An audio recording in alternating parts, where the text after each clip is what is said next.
She's always very much been a family person. She's always been there for her family. She brought up her 2 grandchildren to let us go out to work. But she's a very loving person. Laterally in the last 5 years her health hasn't been good.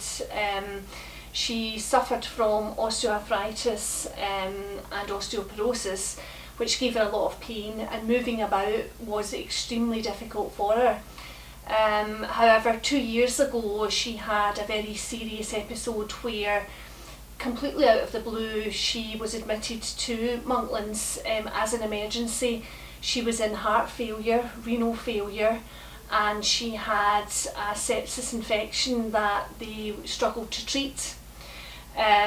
She spent 3 months in Ward 2 at Monklands, and thankfully they were able to get her into a position where she was able to come back home to be with us.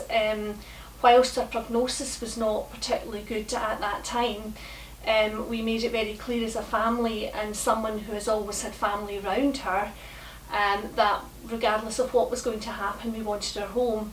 And the team in Ward 2 worked with us to get us to a position where we could bring her home, and that's what we've done. And she has now been at home with us for 2 years, which, without the efforts of the medical teams within Monklands Hospital, she wouldn't be here today. I've no question about that at all. And every day that we have with her, we consider that a huge bonus for us. And subsequently since then, because she still has a nasogastric tube in situ, she makes regular visits back to the accident and emergency department at Monklands.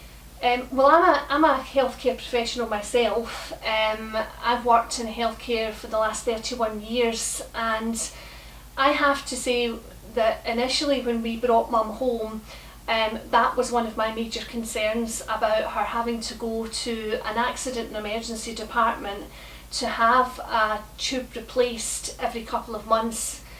I was concerned about the trauma that was going to have on her. To go into an environment where it is noisy, and the first time when she was home, about 4 months after we had got her home from Ward 2, her tube blocked one Saturday evening. Now, it couldn't have been a worse time. Saturday nights in accident and emergency are completely notorious.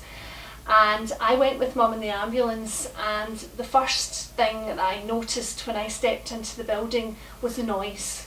And I could almost see my mother's tiny little body just completely tense up. Her eyes were wide open and she was petrified. They took her into the resuscitation area, and I obviously had to go to the desk to give out her details.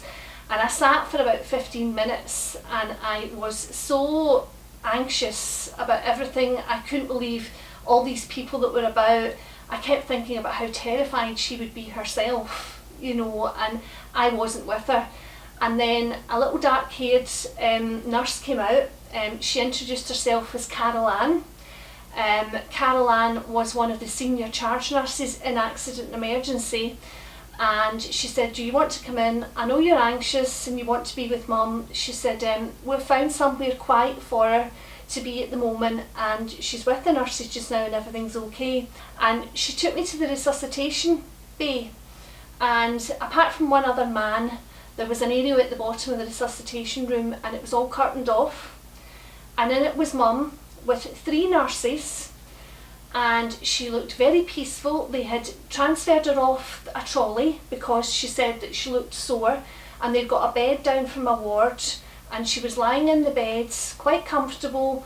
They were talking to her, they were calming her down, and for staff to take the time, you know, to actually come and work with her. And I remember saying to Carol Ann, "Look, I'll sit with her, you know, you have got a whole department to run there, you've got a lot of priorities." And she said, "Yes, and she's one of them."